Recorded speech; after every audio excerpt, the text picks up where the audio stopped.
Estamos en Aprender a Escuchar Conversaciones para el Cambio y yo soy su anfitrión Joshua Sparrow del Brazelton Touchpoint Center. Para obtener más información sobre el Brazelton Touchpoint Center y aprender a escuchar, visite brazeltontouchpoints.org, haga clic en Aprende con nosotros y busque Aprender a Escuchar en la sección de conversaciones. Allí hay un link a nuestro archivo de conversaciones de Aprender a Escuchar a lo largo de los años. Para obtener más información e inscribirse a más conversaciones, eventos y capacitaciones impartidas por el Brazelton Touchpoint Center, haga clic en el link que aparece en el chat.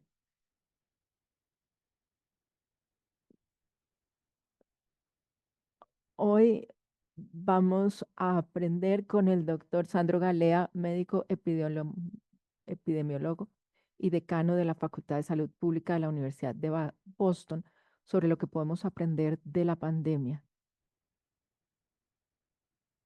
y de sus revelaciones sobre las condiciones en que vivimos, trabajamos y jugamos para crear un mundo mejor y una mejor salud para todos.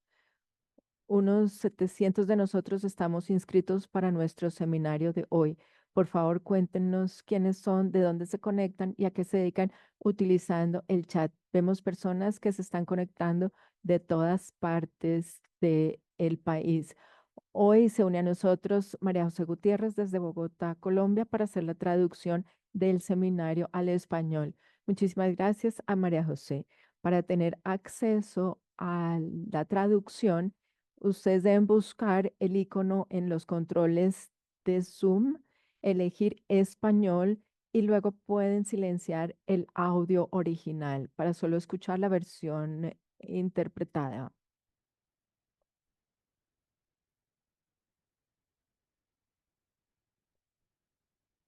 Para utilizar los subtítulos, solamente necesitan hacer clic en el icono doble C y elegir buscar, mostrar subtítulos y pueden también ajustar el tamaño de la letra. Si tienen algún comentario o necesitan ayuda técnica, por favor, utilicen el chat. Las preguntas para el doctor Galea las pueden incluir en la opción Q y A, preguntas y respuestas. Si quieren su certificado de asistencia para el seminario de hoy, por favor, diligencien la encuesta de satisfacción que abrirá en su buscador tan pronto terminemos. Mañana en un correo de agradecimiento recibirán también el link a la encuesta.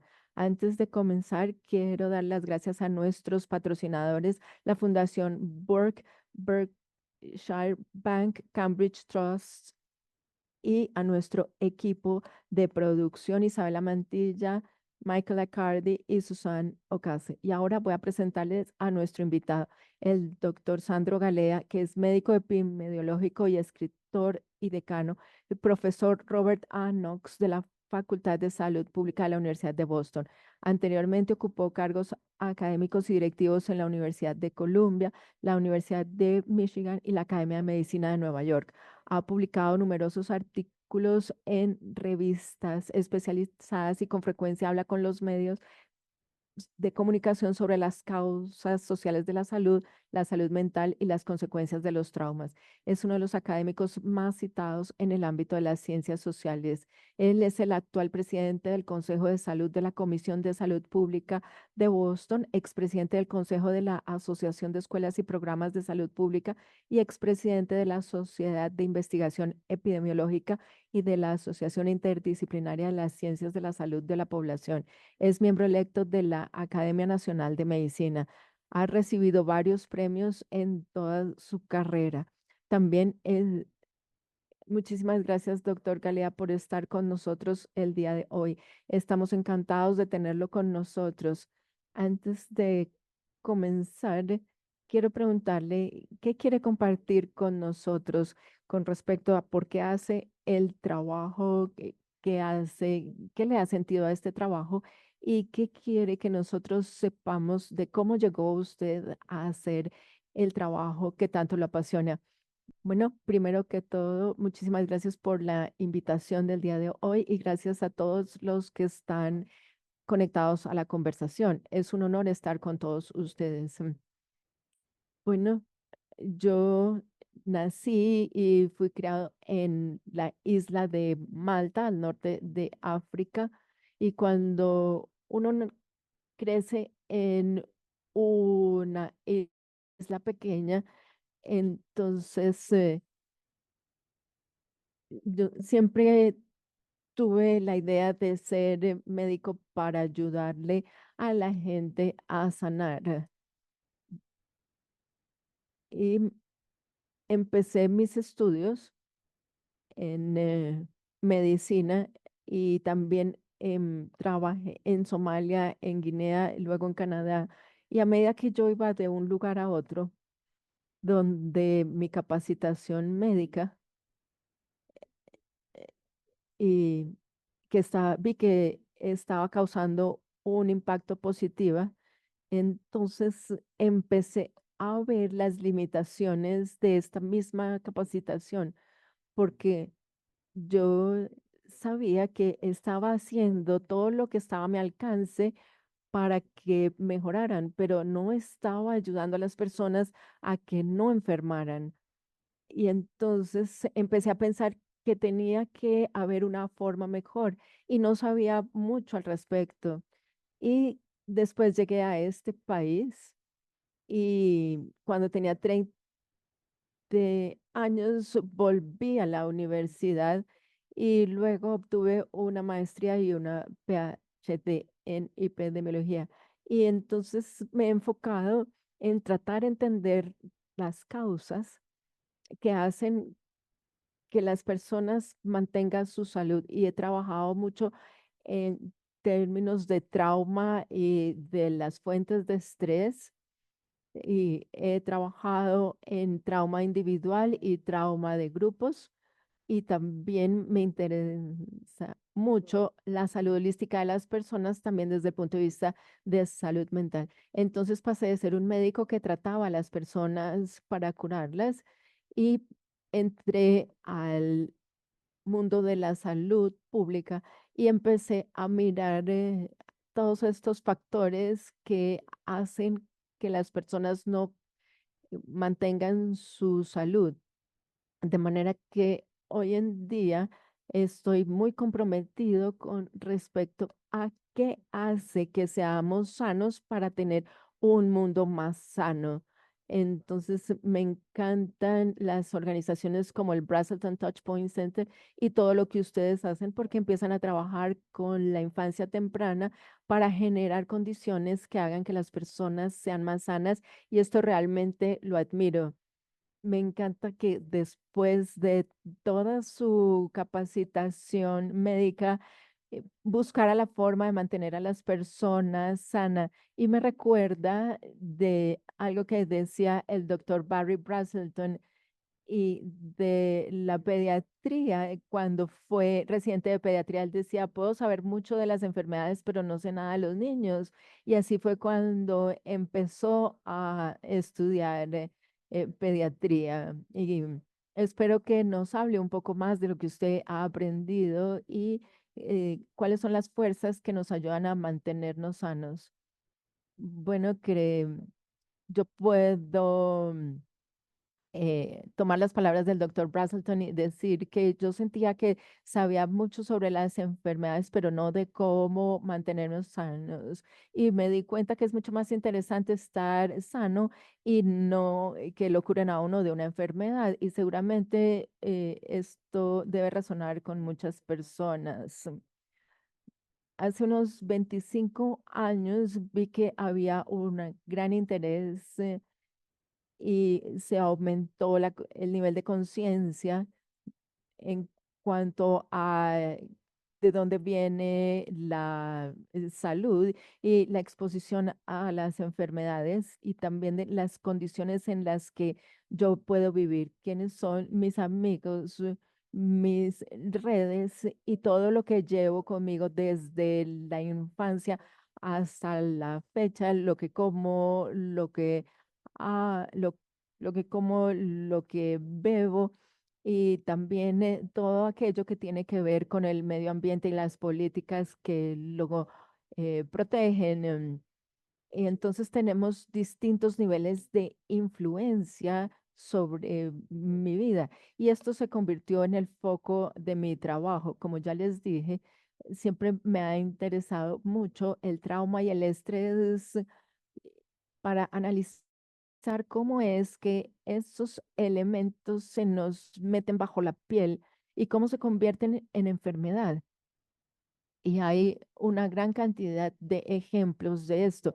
Para ser un poco más concreto, tenemos políticas que no favorecen a las minorías. Por ejemplo, los afroamericanos tienen desde hace 100 años dificultad para tener acceso a vivienda. Y esto resulta hoy en día en que los afroamericanos tengan menos activos y esto hace que al tener menos activos tengan también dificultad de poder tener acceso a las condiciones a una vida más sana.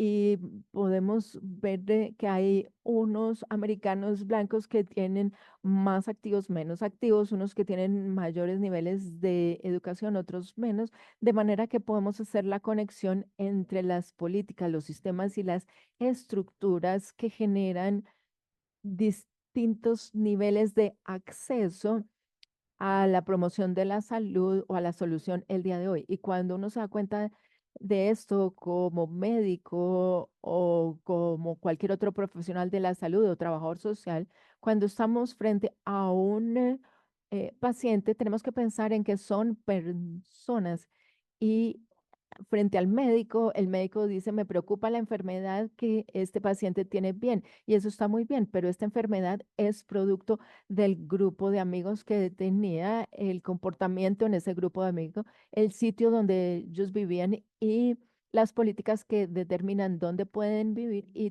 todas las fuerzas que los han afectado durante toda su vida y la vida de varias generaciones más atrás.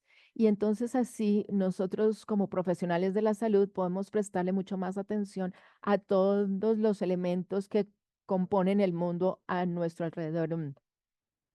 Me da mucho gusto que se haya referido a los determinantes sociales como, por ejemplo, la inequidad y la acumulación de bienes y la obstrucción de poder tener acceso a vivienda y también la interferencia de las cuestiones intergeneracionales para los negros en este país. De hecho, nosotros tuvimos a la profesora Shantia Sili y nos estuvo hablando de la relación entre la posibilidad de tener acceso a viviendas y a tener o que sufrir un desalojo. Y más adelante dentro de nuestra conversación vamos a hablar de los determinantes económicos, políticos y sociales sobre nuestra salud.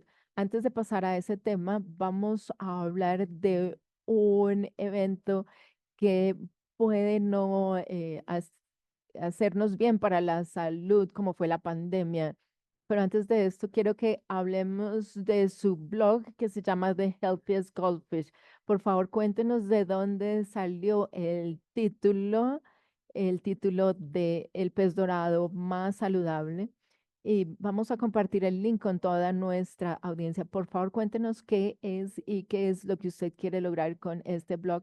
Y después vamos a hablar de la pandemia que se metió debajo de nuestra piel en un momento. Bueno, este blog yo lo publico cada 2 semanas y empezó durante la pandemia en el año 2021 como una salida, porque, porque yo quería eh, escribir unas 1.500 palabras relacionadas con temas y consecuencias de la salud. Y para ser totalmente honestos, la mayor motivación para este blog fue mi falta de satisfacción con la forma en la que se manejaban las redes sociales tradicionales y el nombre de este blog refiere a una metáfora. La metáfora recibe la influencia de David Foster Wallace, pero si lo dejamos de lado, y es que la metáfora es que podemos tener un pececillo dorado en un acuario, le podemos dar comida y que tenga cómo hacer ejercicio y tener un médico, pero si no se cambia el agua, el pececillo va a morir. Y entonces a mí realmente me interesa entender las fuerzas alrededor de nosotros que nos hacen más sanos. Entonces, no se trata solo de mi comportamiento, sino el mundo en el que vivo, si el aire y el agua están limpios y metafóricamente las políticas, las estructuras y los sistemas en los que yo vivo. Y entonces la metáfora es que queremos tener los pececillos dorados más saludables, es tener ambientes que fomenten su salud y entonces queremos así encontrarnos con todas aquellas cosas que pueden afectar nuestra salud. Y hablo de todos aquellos temas que considero que son importantes para mantener la salud. La semana pasada y esta estuve hablando de cómo podemos pensar en lo que hacemos y decimos, reconociendo que históricamente hay muchas cosas que hemos dicho y resultan ser algo que está equivocado y debemos tener la humildad suficiente para seguir explorando y repensar lo que conocemos de la salud para poder mantener la confianza en las personas. Y ese trabajo vino después de una conversación y lo que yo quiero es que cambiemos la mentalidad con respecto a estos temas. Entonces, para eso es este podcast que llevo haciéndolo ya un poco más de 4 años y lo que yo quiero lograr, porque me lo pregunto, algunas veces no es fácil saber qué queremos lograr, pero simplemente quiero abrir la conversación para cambiar un poco la mentalidad de las personas. Bueno, algo que me encanta de estas piezas es que usted le da la bienvenida a los desacuerdos y trata de generar una conversación que traiga muchos puntos de vista diferentes y en línea con esta humildad, sabiendo que usted puede equivocarse, yo puedo equivocarme, la ciencia puede estar equivocada y esto se relaciona con la forma en la que mantenemos la confianza. A mí me ha preocupado desde hace mucho tiempo que la ciencia ha sido utilizada para la credibilidad sin que la ciencia realmente es la ciencia realmente lo que hace es probar y comprobar hipótesis y podemos ir cambiando los paradigmas a medida que cambian las hipótesis o se afirman o se contradicen estas hipótesis. Y considero que parte muy importante de su trabajo realmente es el respeto que usted tiene por sus lectores y aquellas personas que se unen a nosotros el día de hoy para poder compartir, invitar a esas sutilezas sobre la complejidad que nos hace falta. Ahora pasemos al tema de la pandemia, que es una instancia en la que sabemos que necesitamos pensar en todo lo que aprendimos. Y también quisiera mencionar que usted ya ha escrito 2 libros relacionados con la pandemia, uno que se llama The Turning Point, que escribió con Michael Stein, y otro que precisamente salió del blog, que se llama El libro del pez dorado. No quiero tampoco que regresemos a esos años horribles, sino que nos concentremos en las que ¿usted considera las consecuencias negativas de la pandemia que todavía nos están afectando? Y también quiero hacer aquí una nota de que más adelante pasaremos al ambiente político que estamos viviendo hoy. Pero entonces empecemos con lo que nos sigue afectando después de la pandemia. Bueno, fue una pregunta muy larga y creo que podíamos estar aquí hablando un par de horas. Bueno, yo creo que la pandemia fue una tragedia muy grande. Probablemente tenemos 7 millones de personas que murieron alrededor del mundo de la pandemia y casi 1,5 millones de personas en los Estados Unidos. Y probablemente estas cifras sean muy bajitas. Pero lo que vimos fue una enfermedad que no existía, que apareció de la nada en 2019 y que después en 2020 se convirtió en la principal causa de mortalidad. Hay muchas personas que perdieron su vida prematuramente y muchas familias que todavía están en duelo por la muerte de sus seres queridos. Y necesitamos empezar la conversación con la pandemia reconociendo el impacto trágico que tuvo. Y si hablamos de COVID, habla de alguna constelación de eh, síntomas específicos, pero también que tenemos que pensar en otras consecuencias, como por ejemplo en la salud mental por la depresión y la ansiedad.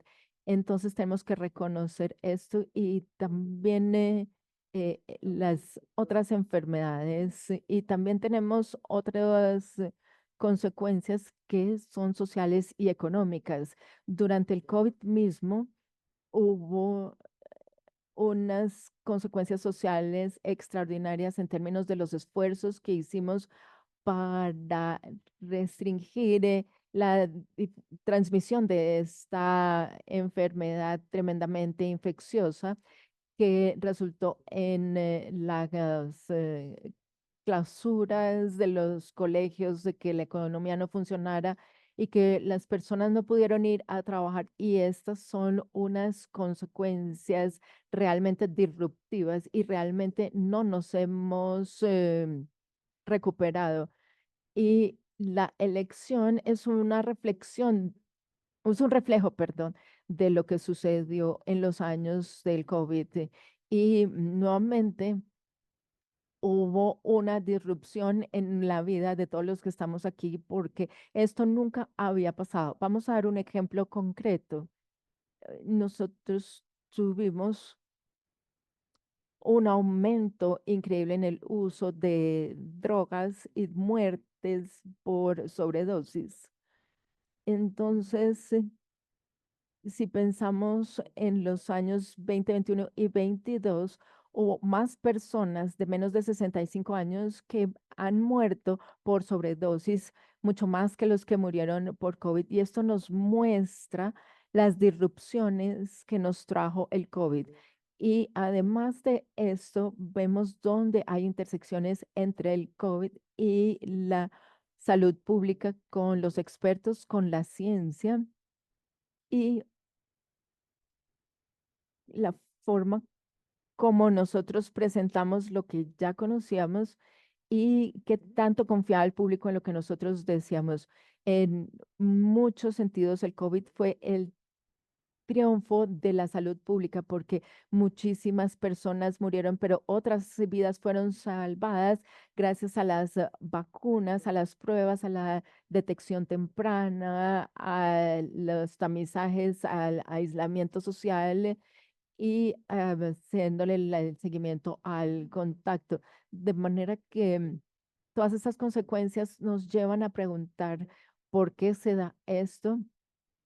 Y de eso se trata mi libro que se llama Within Reason, dentro de lo razonable, que nos hace pensar profundamente con respecto a los retos del momento del COVID y cómo necesitamos actuar rápidamente para mitigar rápidamente la transmisión de la enfermedad terriblemente infecciosa con la prerrogativa social de ayudar a mantener las vidas en todas partes del mundo, teniendo en cuenta eh, todas las diferencias que tenemos en términos sociales, económicos, en nuestro país. Y yo sé que no hay respuestas sencillas y lo que hago es tratar de cuestionar. Y entonces, cuando me preguntan qué quiere usted lograr con este libro, y entonces contesto, es que quiero que la próxima vez que haya una pandemia, por lo menos ya hayamos puesto sobre la mesa estas preguntas. Y entonces considero que el COVID debemos pensarlo en términos de las vidas que se perdieron prematuramente y los efectos a largo plazo en la salud, la discapacidad y las disrupciones sociales y económicas, que claro que esto nos lleva a tener consecuencias sobre la salud y el impacto de la confianza, la credibilidad y la posición de la ciencia y la salud pública y cuáles son los impactos que la ciencia puede tener y la capacidad de salud pública de aquí en adelante.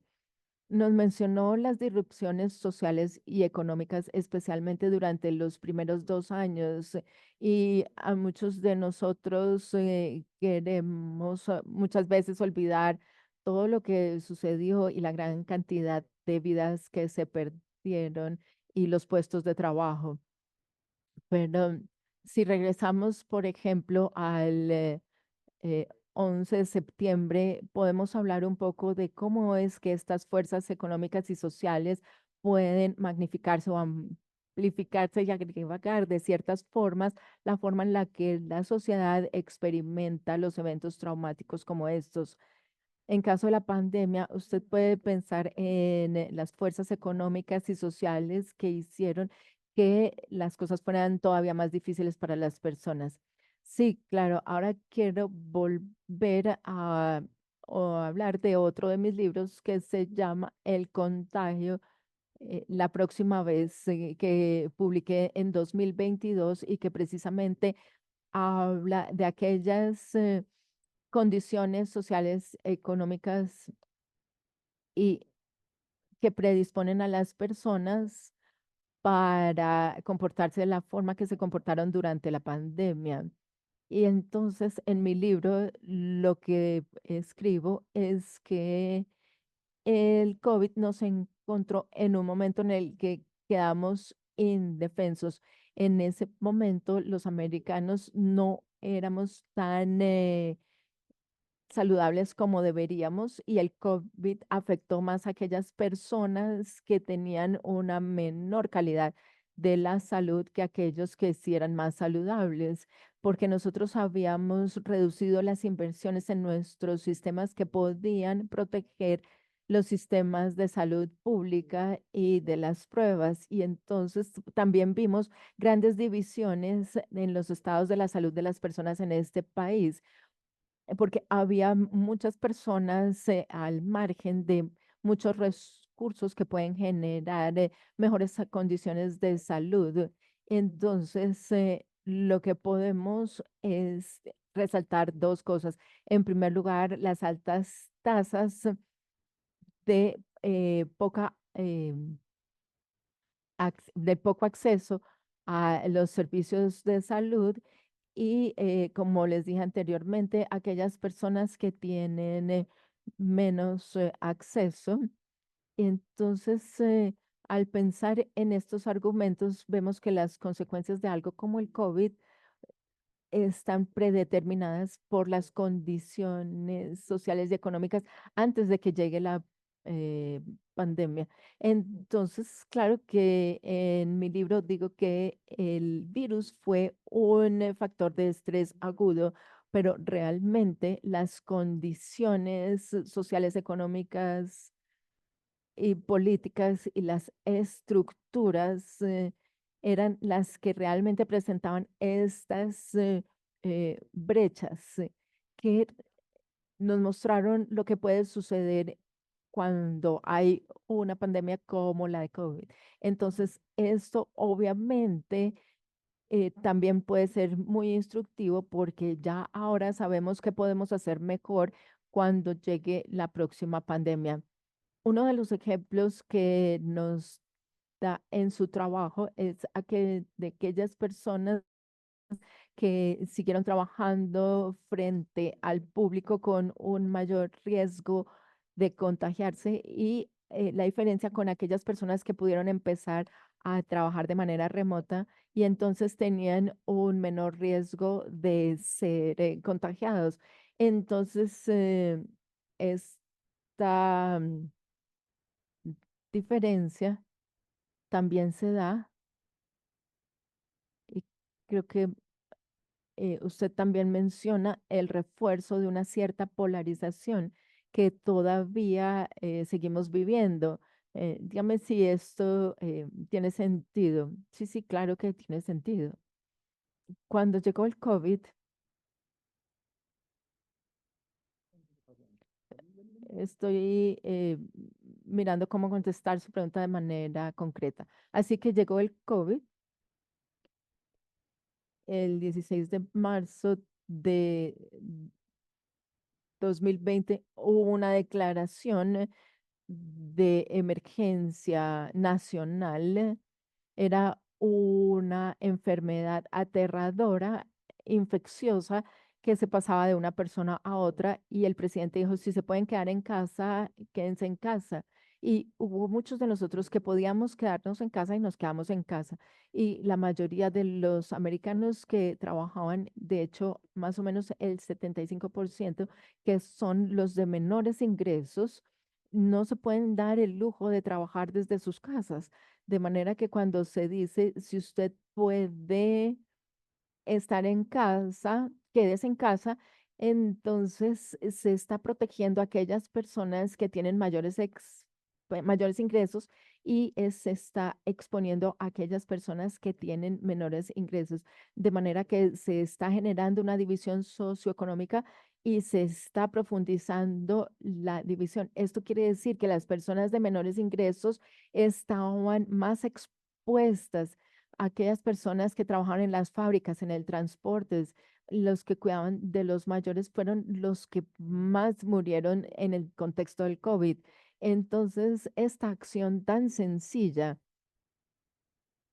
que es la declaración de emergencia nacional pidiendo que nos quedáramos en casa, esto aumenta las divisiones económicas subyacentes y las traduce en divisiones en términos de salud mayores.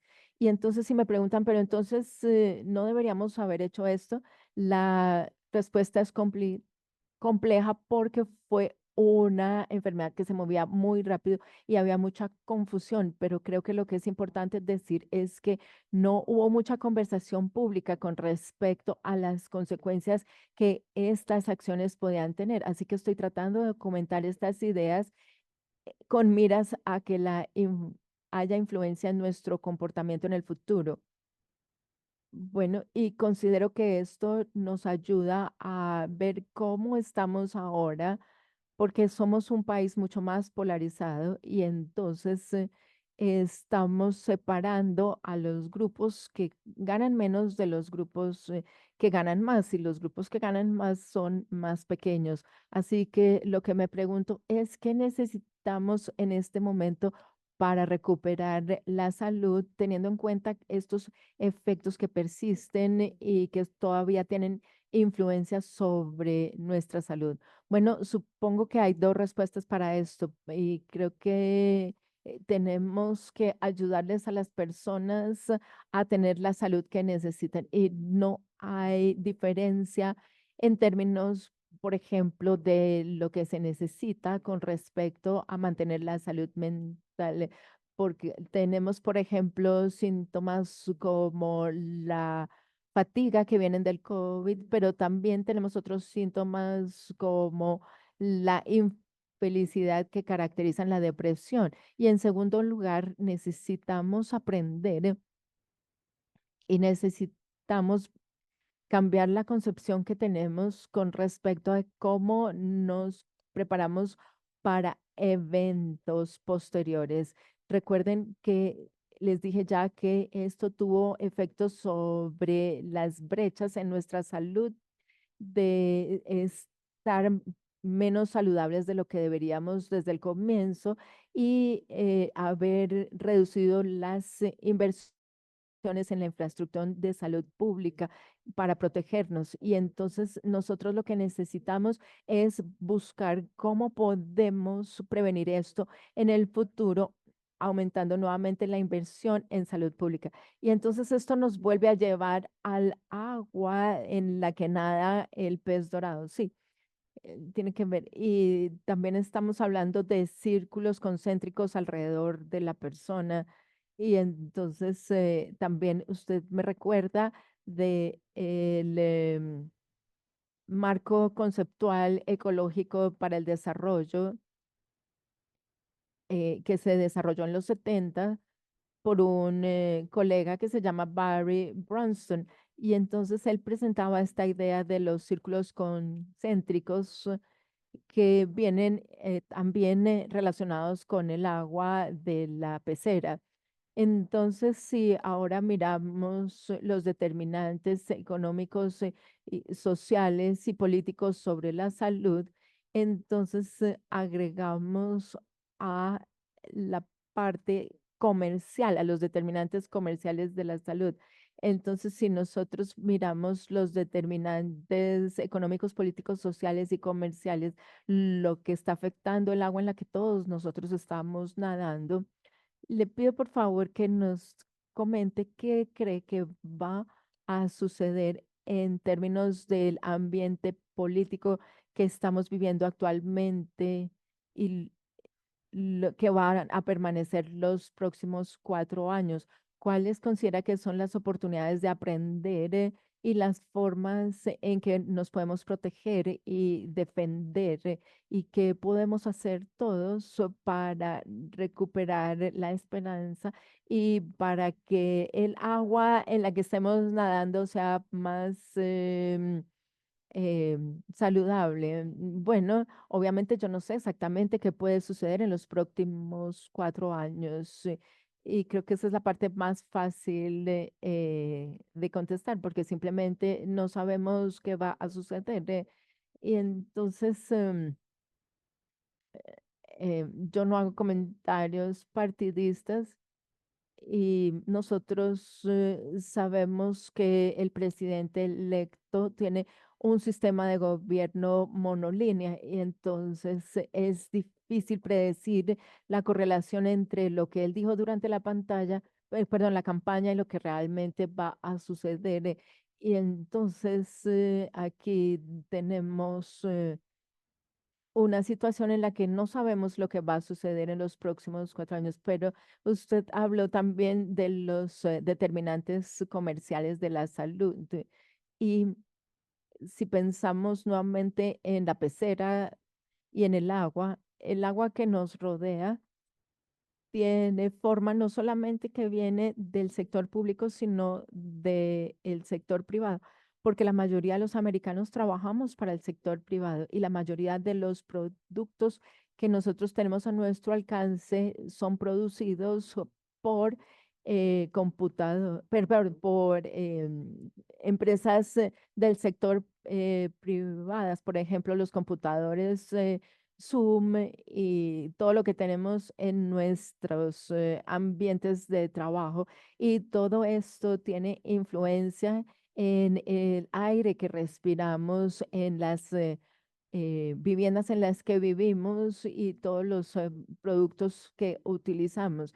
Entonces tenemos que preguntarnos cómo entendemos las fuerzas comerciales para poder entender cómo generar salud. Y esto quiere decir maximizar todo aquello que es bueno y minimizar lo malo. ¿Cómo podemos entender cómo actúan las fuerzas comerciales para que nosotros podamos intervenir y alentar aquellas acciones que sean positivas para la salud y no negativas?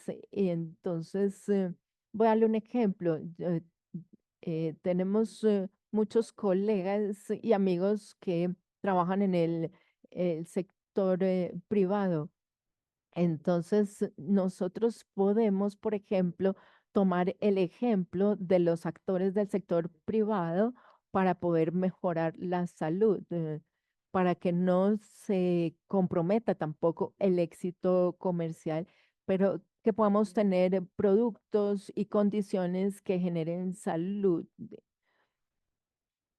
Y volviendo a los próximos 4 años, podemos esperar que va a haber muchas más acciones comerciales que acciones públicas, eh, porque esta es una diferencia que se tiene con el Partido Republicano y creo que es un momento muy importante para pensar en las fuerzas comerciales y cómo afectan la salud de todos. Así que cuando usted habla de las oportunidades, para mostrar hacia dónde debemos avanzar. Mucho de esto depende de la confianza y la ciencia, que usted nos mencionó anteriormente, que esta confianza ha sido erosionada. Y creo que probablemente esto va a depender en algún tipo de consenso con respecto a la reglamentación que finalmente es la que le da forma a todas aquellas determinantes comerciales para que nos movamos hacia una dirección mucho más saludable. Y nuevamente no necesariamente tiene que contestar esta pregunta porque sé que es una pregunta difícil, pero en su trabajo, usted nos puede comentar cómo está viendo esas oportunidades en las que podemos restablecer aquellas condiciones positivas. Bueno, yo siempre conservo la esperanza porque creo que es mejor tener esperanza y no a la alternativa. Si ustedes se suscriben al blog Healthiest Goldfish, pueden regresar 2 semanas y ver el blog en el que hablé de la esperanza y el optimismo, incluso con el tiempo, incluso en aquellos momentos de incertidumbre. Entonces, claro que es importante también ver las encuestas que reflejan la confianza del público en los últimos 3 años y creo que han ido mejorando y esto me llena de esperanza y realmente creo que esto aumenta el interés en las fuerzas que pueden generar mayor bienestar, una vida más saludable, especialmente para las generaciones más jóvenes. Y obviamente tenemos que tener mucho cuidado porque algunas veces la información se utiliza de una manera cínica y nosotros quisiéramos obviamente que toda nuestra audiencia sea sofisticada para ver un poco más allá de las palabras que están escritas. Pero yo veo un deseo genuino de parte de las generaciones jóvenes para tener productos y enfoques comerciales que realmente busquen la promoción de la salud. Y creo que esto es una cosa muy buena. Hay áreas específicas de la salud de la nación que le preocupen, que requieran más protección, más atención. Hablo específicamente con respecto a la depresión, la ansiedad y el estrés postraumático.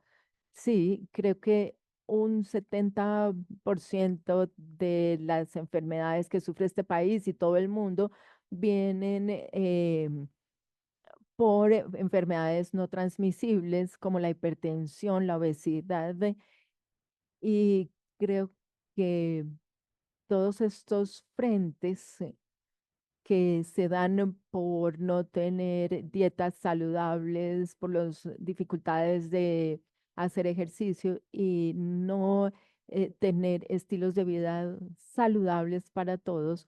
Todo esto representa una oportunidad enorme para prevenir las enfermedades. Y creo que nosotros como sociedad necesitamos tener la voluntad política para que la salud sea una prioridad. Y por eso considero que es tan importante generar ideas como los que tenemos en este espacio y hacer acciones como las que tiene el Brazelton, obviamente que es buscar el bienestar de todos y tener en cuenta que todos tenemos una responsabilidad hacia la conformación de de esta voluntad política. Muchas gracias por habernos incluido en su respuesta y considero que en este momento podemos utilizar una cita y quiero que nos hable un poco de lo que hablaron usted y su colega sobre Martin Luther King, de lo que dijo en 1962, que dijo que los pesimistas y los optimistas están de acuerdo en un punto, que lo mejor cuando estamos frente a grandes retos es sentarnos y no hacer hoy. El doctor King dijo que debíamos ser mucho más realistas y esta es una perspectiva que sugiere que no podemos ignorar los progresos que hemos hecho y tenemos que reconocer todas aquellas cosas que hemos hecho bien, pero también tenemos que tener en cuenta todos los retos que tenemos. Y obviamente no actuar no es una opción, en palabras del doctor King, especialmente cuando tenemos unos sistemas que pueden rodearnos y tener la capacidad de infligir sufrimientos y que debemos contrarrestarlos con nuestra resiliencia y crear un mundo mejor. Cuéntenos entonces cómo es ese mundo mejor para usted y dónde ve los puntos donde podemos tener esperanzas. Bueno, esta cita del doctor King me encanta porque esto nos lleva a las perspectivas de si lo bueno, lo malo, qué es bueno, qué es malo.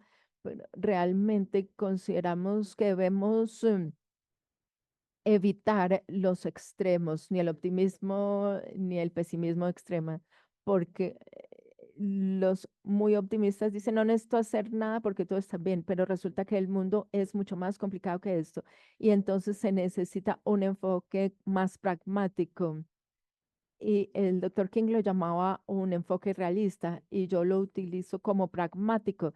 Esto quiere decir que podemos mantener el optimismo en el sentido de que creemos que las cosas se pueden mejorar, pero nos impulsa a la acción para que mejoremos las cosas y nos hace conscientes de que las cosas no van a mejorar solas, sino que son las acciones de las personas las que las mejoran.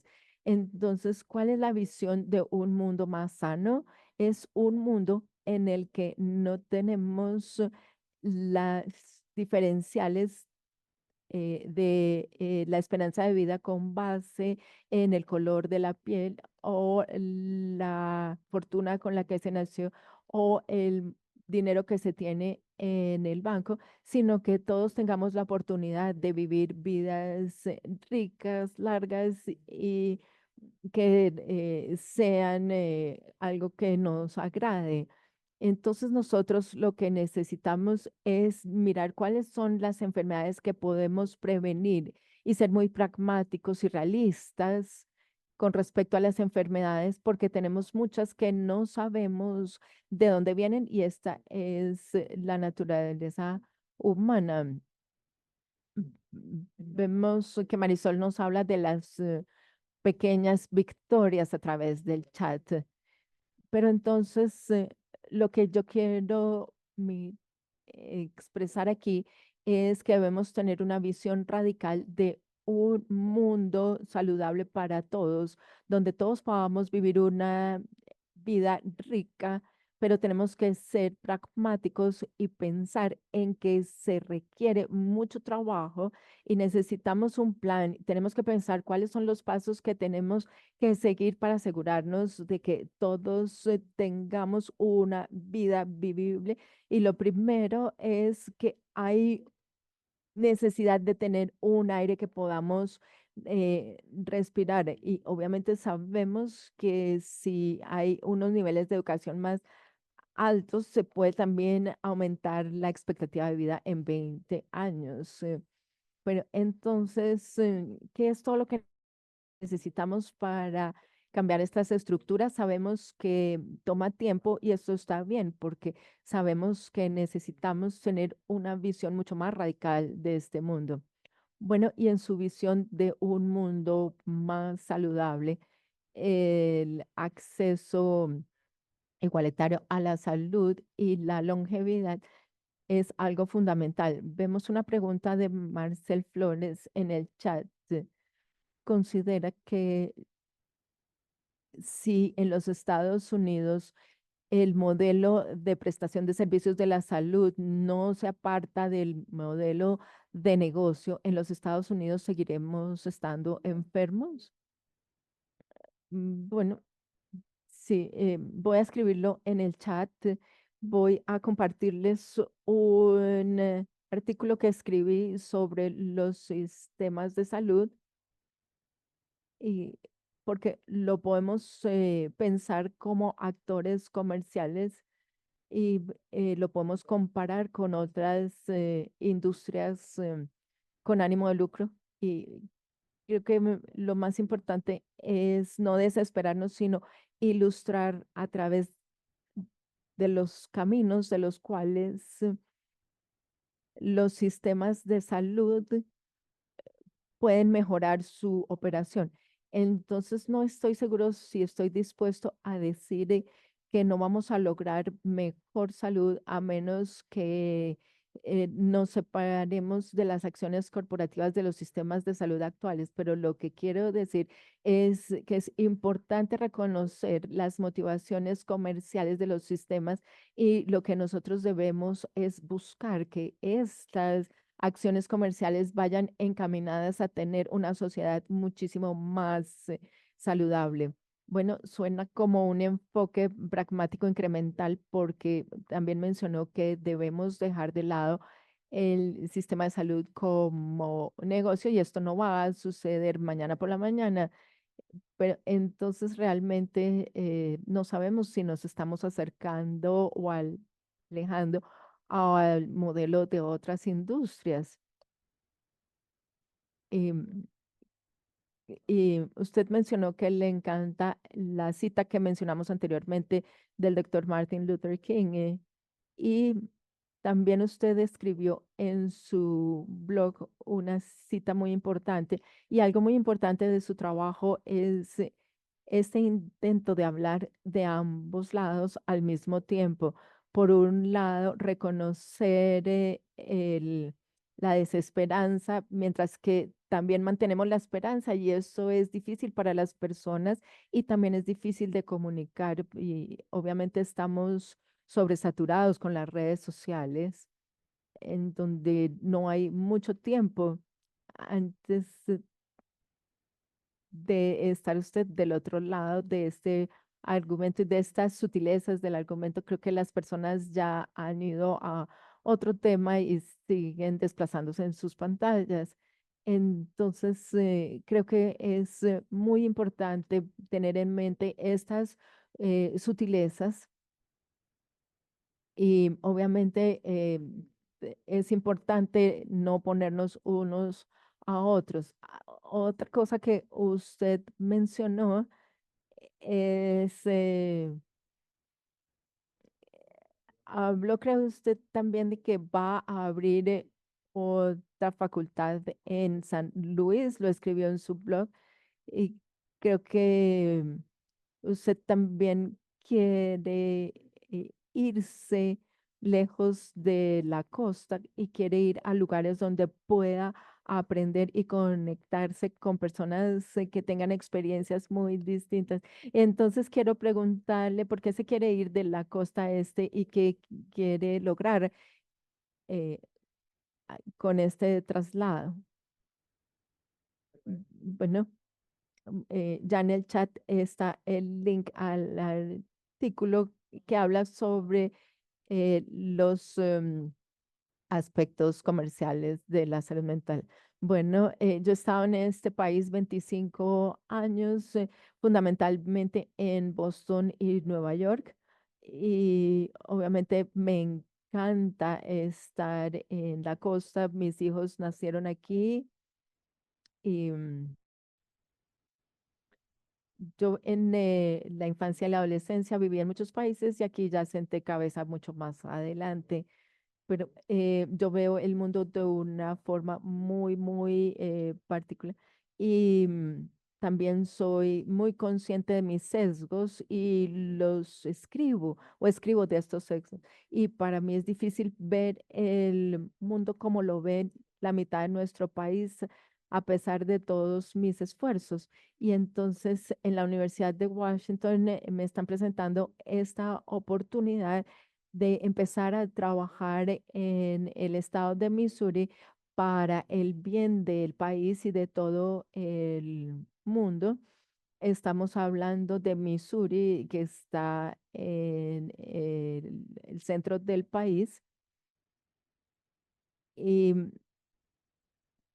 creo que ellos tienen una visión del mundo muy distinta y considero que es una muy buena oportunidad de aprender de formas como se pueden ver las cosas para yo poder seguir trabajando en mi evolución intelectual. Así que no sé exactamente esto a dónde me va a llevar o qué significará esto, pero sé que siempre hay positivos y negativos. Tengo que irme de una facultad que quiero mucho, de una ciudad que me gusta mucho y voy a seguir apoyando el buen trabajo que se ha hecho aquí, pero también quiero eh, cuestionarme y quiero ver qué voy a aprender.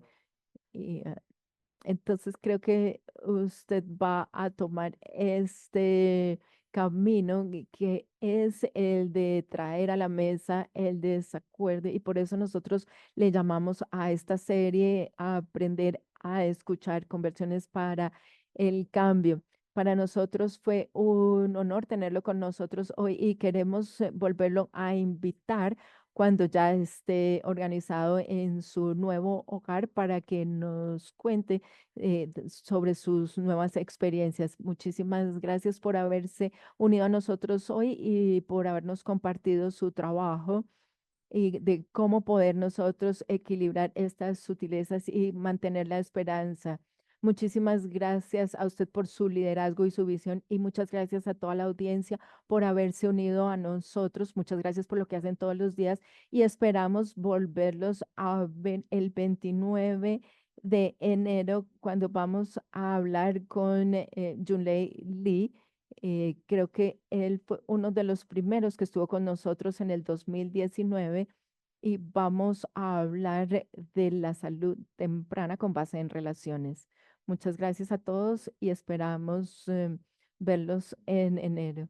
Muchísimas gracias, doctor Sparrow, por haberme invitado el día de hoy. Será un honor volver a estar con ustedes en el futuro.